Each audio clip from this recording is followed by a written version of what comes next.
Shalom Aleichem à tous. Donc, on revient pour la suite de ces épisodes sur la névoie, sur la prophétie, selon Maïmonide. Et Chai va nous rentrer directement dans le vif du sujet. Voilà, comme tu l'as dit, on est donc Perek chapitre 8 dans la deuxième halakha, au plein milieu de la deuxième halakha, qui parle donc de la prophétie de Moshe Rabbeinu. Et on va commencer. נמצאו אלו ששולח להם הם העדים על נבואתו שאמת, ואינו צריך לעשות להם עוד שם והוא אחד בדבר, כי שני העדים שראו דבר אחד ביחד, שכל אחד מהם מת לחברו שומר אמת, Ben Echad même Tsaïch la vie la Chavou, Kach Moshe Rabbeinu Kol Israël. Alors ça, bon, on avait du fait qu'on s'était arrêté la semaine dernière en plein milieu de cette halakha, donc là je l'ai relu en hébreu. Mais qu'est-ce qu'on avait dit? On avait dit qu'en réalité, nous et Moshe Rabbeinu, on a été témoins que du dévoilement d'Akadosh Baruch Hu au mont Sinaï. Et en fait, à partir de ce moment-là, Moshe Rabbeinu, c'était pas qu'on était témoin de sa prophétie, c'est qu'on a vu la même chose. On est arrivé à un degré au mont Sinaï extrêmement élevé. D'ailleurs, d'après, je sais que j'avais déjà entendu qu'ils sont arrivés au niveau d'Adam Avinu avant la faute.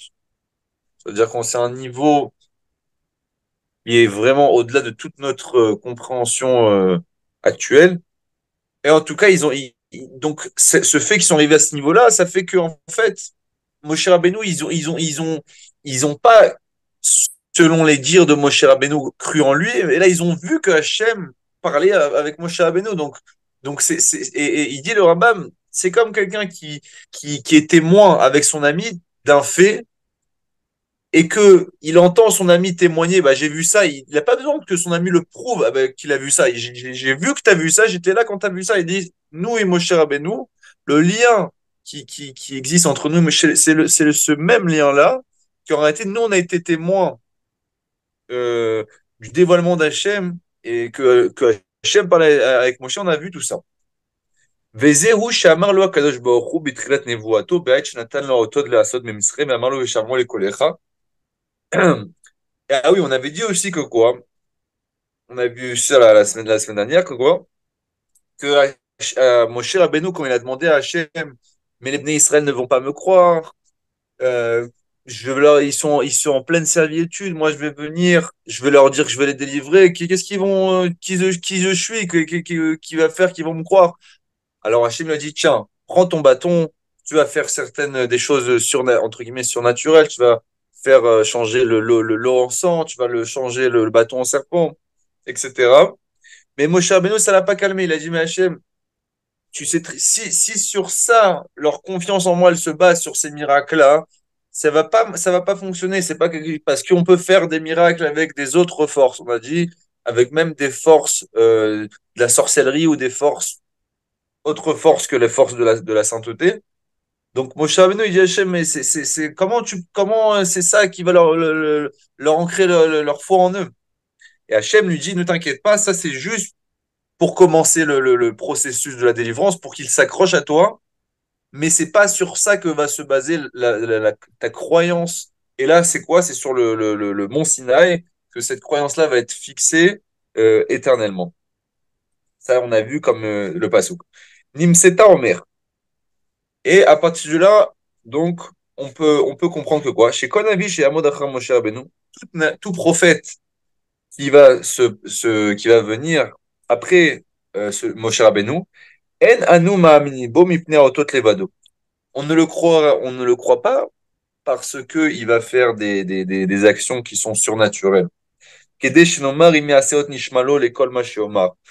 Afin qu'on puisse dire, voilà, imaginons que quelqu'un il vienne nous voir et dit, ah, moi je suis un prophète. Nous, maintenant, il dit le Rambam, on est arrivé après Moshe Rabbeinu, on n'a plus besoin de miracles. C'est-à-dire, si une personne dit, je suis un prophète, on va pas lui dire, fais-moi un miracle, entre guillemets, pour que tu me prouves que tu es prophète et que tout ce que tu me dis, je le crois. Et là, mipnei mitzvah shetzivanu Moshe Rabbeinu batorah, v'amar im natan ot elav tishmeun. Il dit, Il dit quoi? Il dit, il y a une mitzvah maintenant, c'est une mitzvah que Moshe Rabbeinu nous a ordonnée dans la Torah. Et il a dit, Im Natan Ot, si une personne, si un prophète, donc qui est apte à être prophète, comme on avait dit. C'est-à-dire qu'il va dans le chemin de la prophétie, qui se travaille sur lui, etc., et que son nom s'est répandu en tant que tel et qu'il était apte à avoir cette névoie.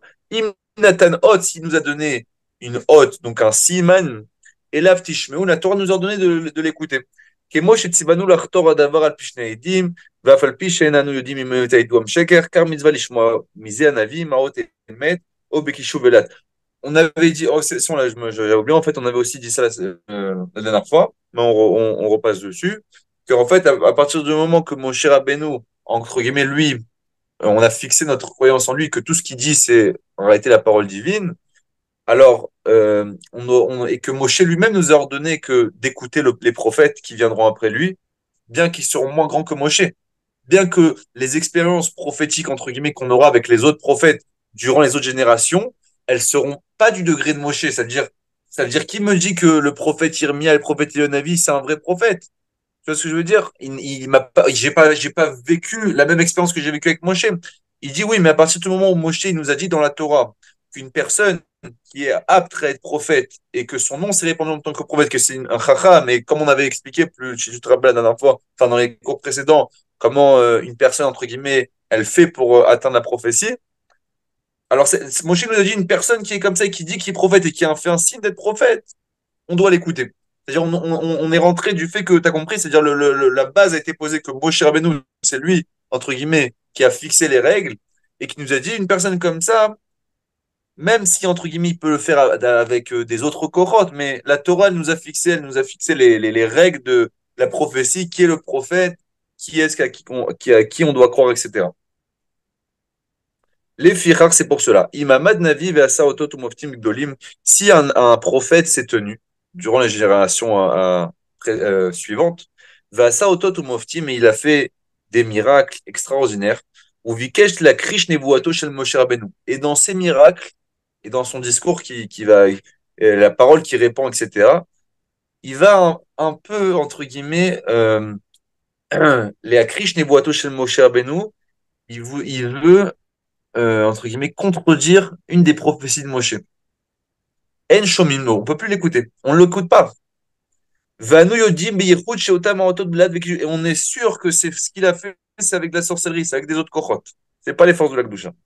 Vanu yodim beyichud sheotam haotot blad vekiju. Les fiches à nevoie de Moshe Rabbeinu, enal piaotot kedesh naochoto zeleotzem. Pourquoi?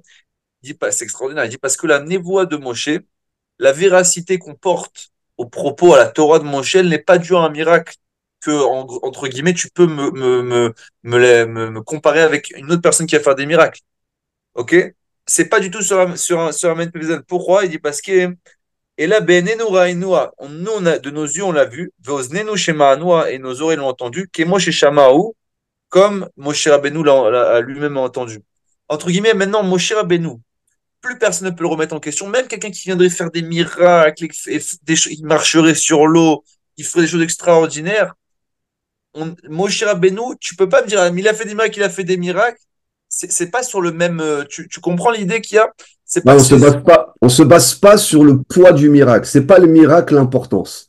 Et c'est pour ça que tu l'avais bien rappelé déjà dans le cours précédent. C'est que un miracle, c'est temporaire, malheureusement. C'est-à-dire que c'est pas ça qui va garder la émouna d'un peuple ou d'une personne sur du long terme. Parce que dès que le miracle va s'annuler, la émouna, elle peut descendre. C'est pas ça qui va imprégner, entre guillemets, l'être humain. L'être humain va être imprégné par la proximité avec le Créateur qu'il va avoir par ce prophète ou par le fait qu'il a vu ce prophète. Et c'est ce qui s'est passé avec Moshe Rabbeinu.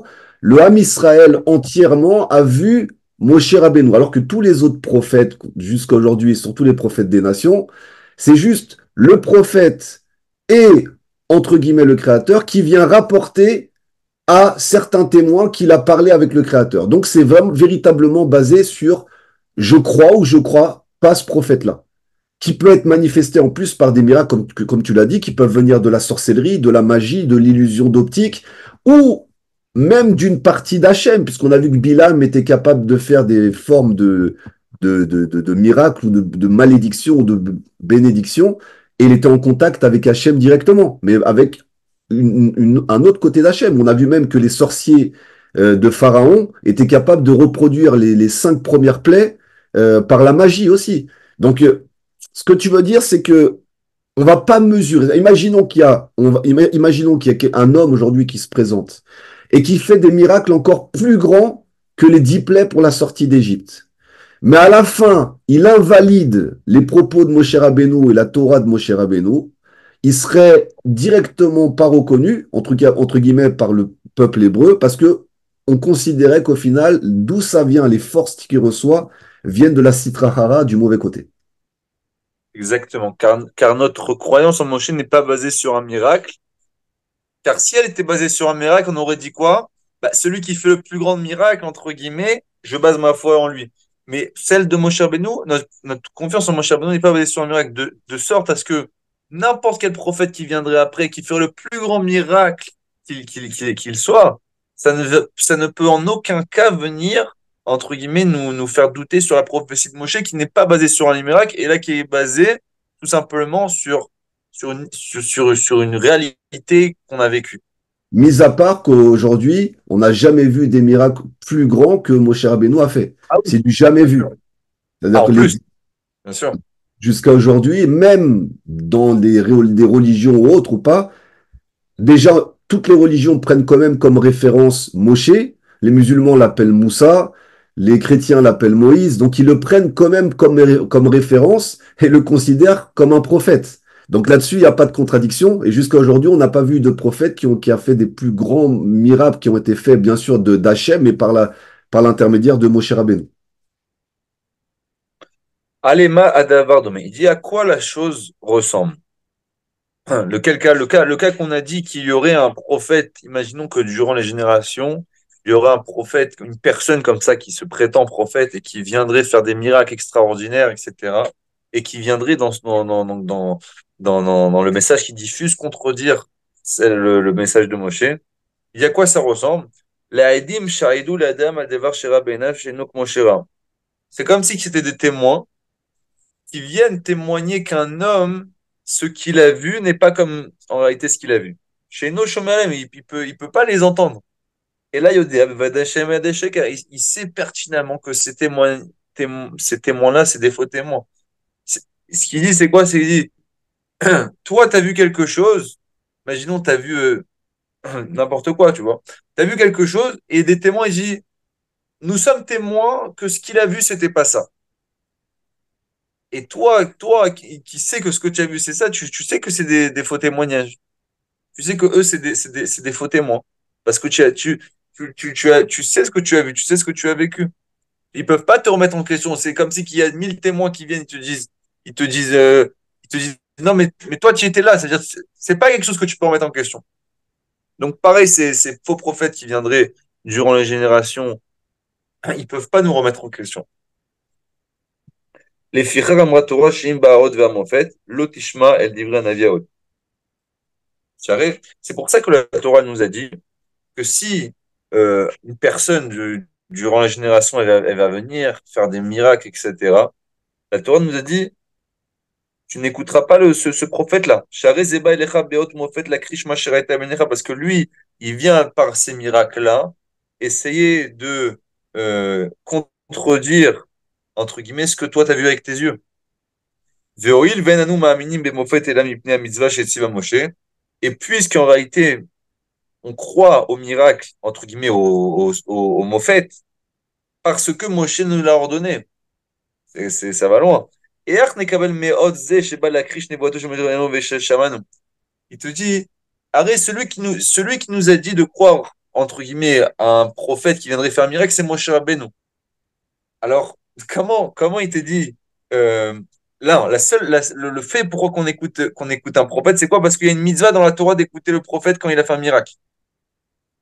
Il dit alors comment c'est possible de recevoir de quelqu'un qui voudrait contredire la prophétie de Moshe, que lui-même, c'est lui qui te dit de l'écouter. Tu vois ce que je veux dire? Ouais, ouais, c'est-à-dire qu'en gros, Moshe Rabbeinu, il te dit, tu peux croire les prophètes qui viennent par la suite. Et maintenant, le prophète qui arrive par la suite te dit, non, tu peux pas croire Moshe Rabbeinu. Donc, c'est sûr qu'il peut plus avoir de kécher et peut plus avoir de lien parce qu'il n'y a pas de lien directement avec Moshe Rabbeinu. Mais je sais que j'ai entendu que Maimoni disait que tant qu'on n'a pas vu la prophétie jusqu'au bout d'un prophète, c'est difficile de comprendre l'impact de sa prophétie. Parce qu'on a des prophéties qui sont en train de s'accomplir, qui ont été prophétisés il y a des milliers d'années déjà. Ouais.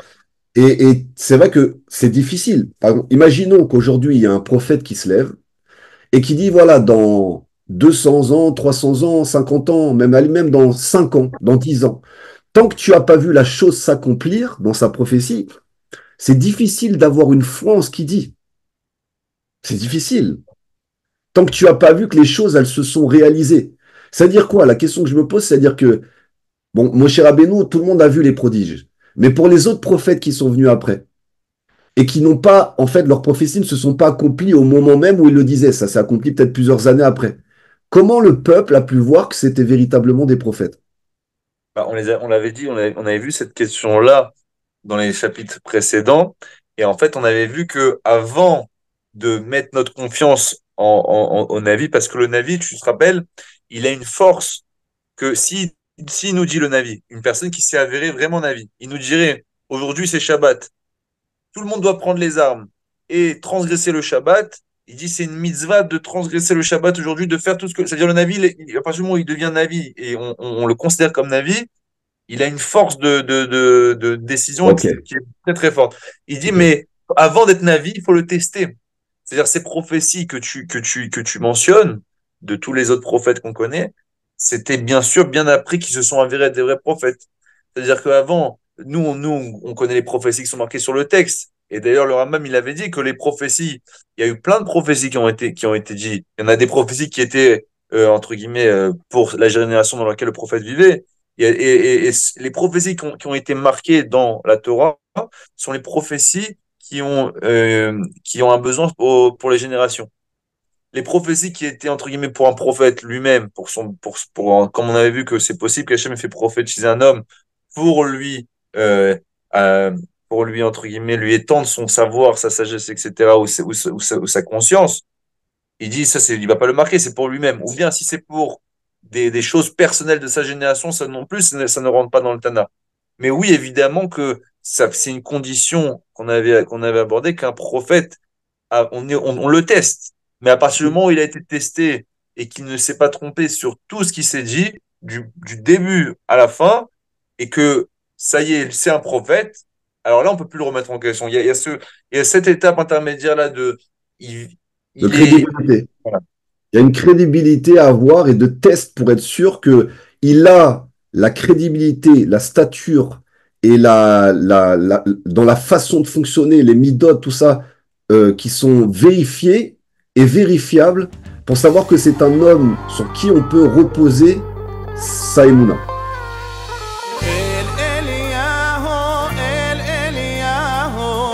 الإله النبي